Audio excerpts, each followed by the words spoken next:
એકવાર ઠાકોરજીની ઉપર વિશ્વાસ મૂકી તો જુઓ.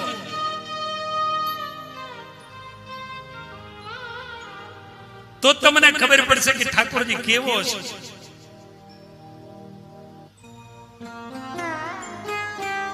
ખેતરમાં એકલું અટોલું ભૂલું પડેલું વગડામાં વન વગડામાં એક બકરીનું બચ્ચું, બકરી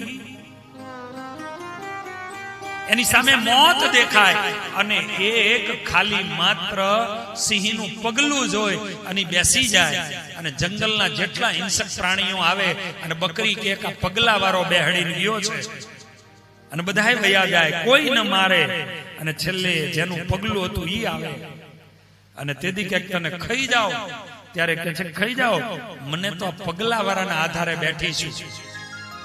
તો કોઈ નું આવ્યું, બધાય આવ્યા, કઈ નો કર્યું, આ પગલું બતાવ્યું, બધાય વયા ગયા અને તેથી ઓલાએ કીધું કે મારા પગલાએ કોઈ આની સામે પંજો પણ ઊંચો ન કરે તો હવે એને હું મારી કેમ હકું.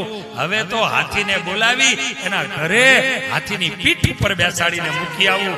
એક સિંહના પગલે બેહે અને હાથીની પીઠ મળે તો પરમાત્માના શરણે જેથી જાઓ, મારો ઠાકોરજી તમને શું નહીં આપે.